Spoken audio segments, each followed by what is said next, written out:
Good afternoon to all of you. मेरा नाम आतिक है और आपने देखना शुरू कर दिया न्यूज़ एनालिसिस। न्यूज़ एनालिसिस में आज हम बात करेंगे कि ज्योतिरादित्य सिंधिया को क्यों गद्दार कहा जाता है।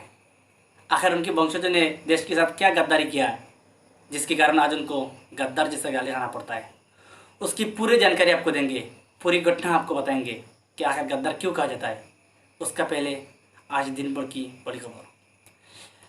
पहली बड़ी खबर, आज कांग्रेस के अध्यक्ष है और वायनाड के सांसद राहुल गांधी ने ट्वीट करके जो जानकारी दी है, जो दुनिया की कोरोना की सबसे ज़्यादा हाई टेंशन वाले देश रहे, चाहे आप इटली को ले लीजिए, चाहे आप अमेरिका को ले लीजिए, चाहे आप फ्रांस को ले लीजिए, चाहे आप ईरान को ले लीजिए, दुनिया के जितने भी देश ने कोरोना के समय लॉकडाउन किया और आस्ते आस्ते जब धीरे धीरे जब लॉकडाउन खुला तो कोरोना के बाद संक्रमण के केसेस भी कम आना शुरू हुआ। लेकिन भारत एकमात्र दुनिया की एकलौते देश है जहां लॉकडाउन 2.0, 3.0, 4.0 अनलॉक हुआ, उसका बावजूद भी संक्रमण कम नहीं हो रहा है। ऐसा लगता है कि भारत अब सबसे ज़्यादा संक्रमण बढ़ रहा है और ऐसा दिन दूर नहीं जब भारत दुनिया के सबसे एक नंबर पर भी आ सकता है अगर संक्रमण ऐसा रोक नहीं रुका गया है। दूसरी बड़ी खबर में बात करेंगे आसाम के तिनसुकिया डिस्ट्रिक्ट की बागजान की, जहां तेल की लीक होने की वजह से आग थमने का नाम नहीं ले रहा है। आज की नई खबर में थोड़ा खबर ये अच्छी बात आई है बागजान से कि वह थोड़ा कंट्रोल आया है, लेकिन ऐसा लगता है ये कंट्रोल अभी भी परमानेंटली नहीं है। वह विशेषज्ञों के दलों ने जो बात किया है उस बात में ये साफ है कि वह 20 से 25 दिन तक और भी समय ला सकता है परमानेंटली। उसमें खलनायक कौन है और नायक कौन है ये जांच की विषय है। प्राथमिक जांच में जो बात चला है उसमें ये बताया गया है कि जब तेल की खुदान होते हैं, जब तेल की उठाने की जो प्रक्रिया होता है उसमें डिविजनल इंजीनियर से लेकर सारे पदाधिकारी मौजूद रहते हैं, लेकिन तेल के उस समय खुदान में या बागजान में उस इंजीनियर लोग एडमिनिस्ट्रेशन के लोग नहीं थे, उनकी प्रॉक्सी था जिसकी वजह से वो लीक हुआ है। अब जांच में ये पता चलेगा कि किसकी दोष था, अब नायक किसको बनाया जाए और खलनायक किसको बनाया जाए, जांच में ही पता चलेगा। तीसरी बड़ी खबर में हम यही बात को फिर से दोहराएंगे, जो कोरोना की जो हॉटस्पॉट है दिल्ली और मुंबई, उसमें कोरोना संक्रमण की केसेस कम नहीं हो रहा है। इसीलिए पहले ये लगा था कि शायद मुंबई और दिल्ली में फिर से लॉकडाउन लागू किया जा सकता है, लेकिन आज इस बात को पूरी तरह से निरस्त कर दिया दोनों की स्टेट की मुख्यमंत्री ने।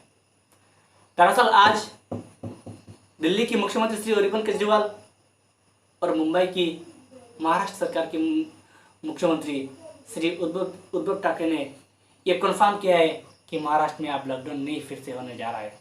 यानी ये फाइनल है कि महाराष्ट्र में और दिल्ली में कोरोना केसेस बढ़ रहा है लेकिन अब लॉकडाउन नहीं होगा। ये अच्छी बात है। मजदूरों के लिए, देश की भलाई के लिए, देश की इकोनॉमी के लिए और देश की प्रगति और उन्नति के लिए लॉकडाउन ज़्यादा समय नहीं रख सकते। इसीलिए लॉकडाउन को हम बार बार अगर विचार करें तो ये हमारे देश के लिए, देश की अर्थनीति के लिए, देश की विकास दर को आगे लाने के लिए संभव नहीं है। चलिए आप मुख्य मुद्दों पर लड़ते हैं। दरअसल ज्योतिरादित्य सिंधिया की जो परिवार था वो राजघराने से आते हैं। वो आज की बात नहीं, 1800 शताब्दी की बात है। जब हमारे देश में अंग्रेज शासन था उस वक्त ज्योतिरादित्य सिंधिया की खानदान से जयाजीराव सिंधिया ग्वालियर की राजा हुआ करता था।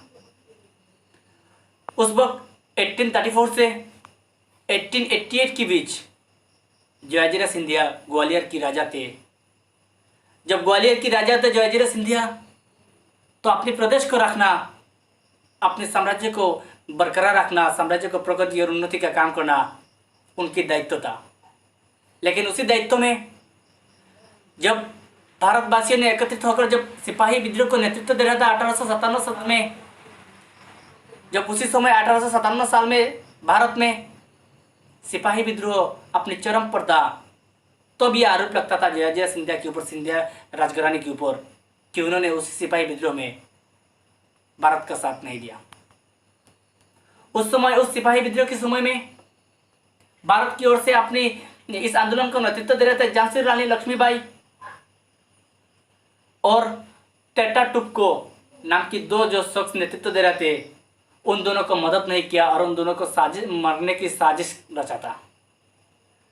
दरअसल 1857 के टाइम में जब सिपाही विद्रोह पूरी तरह से पूरे देश में फैल गया था, उसी समय मराठा ने भी अपने दबदबा को कायम रखने के लिए और इस देश से ब्रिटिश राज को हटाने के लिए एकत्रित होकर जब युद्ध के मैदान में था, तब अगर उसी ज्योतिरादित्य सिंधिया की राजघराने से अगर मदद किया गया होता मराठाओं को, तो ये आज शायद हमें 200-250 साल तक इंग्रेज की गुलाम नहीं होना पड़ता और हमें कब का ही आज़ादी मिल गया होता। लेकिन उन्होंने उस वक्त झांसी रानी लक्ष्मीबाई और तोप को मदद करने से इनकार कर दिया, और ना सिर्फ मदद करने से इनकार किया बल्कि ग्वालियर से कुछ माइल दूर अपनी सेना के लिए एक घर बनाया, शेड बनाया, उसमें अपना सेना को रुकाया और खुद की सिक्योरिटी के लिए जयाजीरा ने 550 मर्द और 8 बंदूकधारी सिपाहियों को तैनात रखा था उनकी रक्षा के लिए। और उसी जगह में जाकर सिपाही विद्रोह को उन्होंने दमन करने का काम किया था। अगर उन्होंने वो गलती उस वक्त नहीं किया हुआ होता तो शायद हम उतना दिन अंग्रेजों के गुलाम नहीं हुआ करते थे। इसीलिए ज्योतिरादित्य सिंधिया की जो राजघराने आता है, उसका पूर्वजों ने जो गलती किया है, वो गलती देश कभी भी माफ़ नहीं करेगा, क्योंकि देश के साथ उस वक्त गद्दारी किया था। उसी गद्दारी का नतीजा यही है कि हर कोई आता है तो गद्दारी में ही पनप जाता है। आज के लिए इतना ही। कल आऊँगा, कोई नई वीडियो लेकर आऊँगा। बहुत बहुत धन्यवाद।